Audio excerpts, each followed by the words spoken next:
Emily and Nicole here. Welcome back to our co-writing series. Our first video, we talked about the benefits, why you should co-write, why we love it, why you should love it. Second video, we talked about how to find that elusive, perfect co-writer, which is such a crucial part of co-writing. You have to find the perfect. And you gotta love her. Yeah. Or him. Them.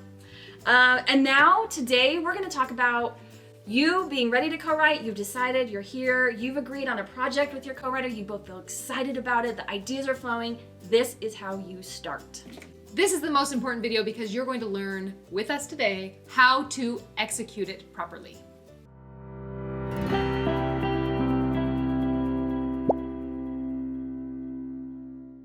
So here's our shameless plea. We really would love it if you would just subscribe to our channel if you haven't already. If you have, thank you. If you haven't, just smush that little button. Smush it down. Yeah. And then also you can find us on Instagram and Facebook.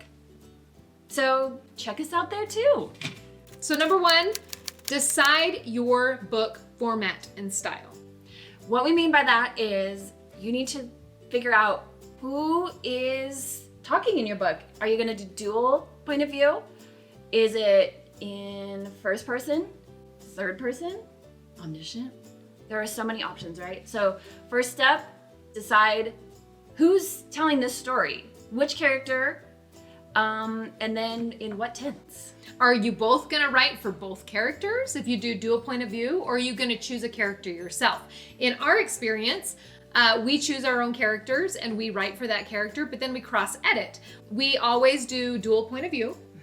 And we chose, most of our books that we've written, we've chosen to do first person present tense. We didn't start out that way though. No, we Do you did not. remember? Oh, the rewriting that happened. We're trying to help you avoid those mistakes that we've already made. So find your favorite tense, start writing and see what comes out. A good way to find your tense, to me, is to read books. So if you're reading books and you're like, I actually really love how this is formatted.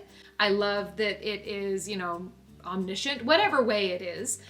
You really like that. You really enjoy reading that. Well, if that's what you enjoy and that's what you like to read, then do that. It's a great tip. Whatever makes you feel invested in a story. For us, we did it third person. Yep. We started for third person. Then I was like, I'm just not getting into the story as much. So now all of our books are first person present. Probably some bad news for some of you out there, but some great news for others. An outline is absolutely necessary when you're co-writing. So writers are either pantsers or they're plotters. And really, when you're writing with a co-writer, you really can't be a pantser. It will just cause a huge delay in the writing process. And maybe some genius will come from it. I'm not saying something great couldn't happen, but it's better if you both know the direction your book is going so you can actually work toward that end. And it's so much fun to outline. It really is. That's where all the fun ideas that may not stay in your book, Right. but that's when you get all the fun ideas and you're like, oh, this is gonna be great. Guess what I think is gonna happen? Should we do that in this chapter? And yeah, it's great. We'll do another video in the future about what our outlines look like because they are not super detailed, kind of showing you how we outline and as co-writers. This episode brought to you by Doc's Bowls. Doc's Bowl, not only a friend, but a subscriber. This bowl in particular was made by a certain type of wood. This is not stained. This is the color of the wood. And it is called Purple Heart. If you are a woodworker, like and subscribe to our channel. We very rarely talk about woodworking, but Doc makes bowls, so subscribe. Hey, good news everybody, we have a surprise for you today. We have said in our last videos that if you are our 100th subscriber, you will get a surprise. And that surprise is a Doc's Bowl. From our sponsor, Doc's Doc. Bowls. And, drum roll please. The surprise is for our good friend and 100th subscriber, Benny. A bowl is coming for you, Benny. What we need you to do is we need you to email here and give us your address and we will send you one of Doc's most famous bowls. So number 3, give yourself a deadline.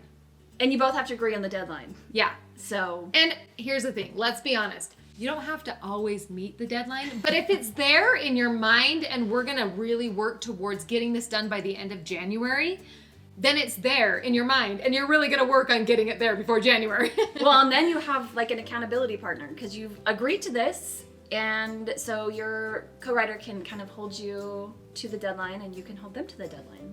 It's great. It is great. So agree on the deadline, and then once you have your deadline, it's important to agree on a timeline. Look at your deadline and decide how you're going to break up the book. As far as your timeline goes, how many chapters are you going to get done within, this week? Are you going to get done 3 chapters this week? Is that your goal? Or 1 chapter this week? But you both have to decide on it together. Yeah, so, and it's good to talk about those things and put them, sometimes I've written my deadlines and timelines down and put them on my computer. Sometimes I put them in my office. Sometimes they're just in my head. But we always have an arbitrary deadline we're working toward. And sometimes we've had real deadlines we've worked toward. Which is so much fun. Yeah. And the real deadlines, stressful and fun. Stress fun. But what's interesting is when you are on a roll with your co-writer and you have those deadlines, it doesn't feel like drudgery at all. We wrote the first book in our series and it took us, maybe a year to write the first book in our series. The second book in that same series took us 6 weeks. From start to end, we had it done in 6 weeks. Was it perfect? No, and we rewrote. Yeah. It's fine. And the rewrite took a lot longer than the first write, but we were on a roll. We were on a roll. So get on that roll. But we knew where the story was going, and that's where your outline comes in. I'm telling you, it's super important. Our next tip, we kind of brushed over in a previous video, but sometimes your goals and your visions for your book change in the writing process and then once you finish the book. So when you finish that book, and you will, it may not feel like it when you're writing that very first sentence, but you'll finish that book. And when you do, you will have to make some big decisions.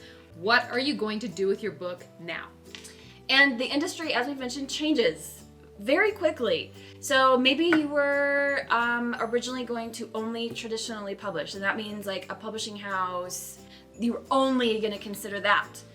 But maybe times have changed and you're like, well, maybe we'll consider indie publishing, which is also known as self-publishing, which is when you do it yourself.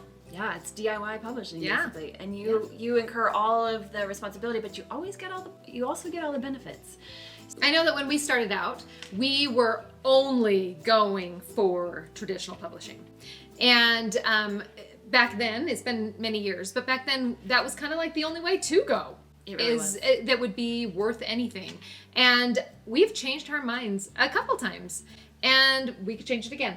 It could happen. You never know. But there are options. The beautiful thing is there are options. And when you finish your book, open your mind to the options for it. What is best for your book and for your vision of your writing career?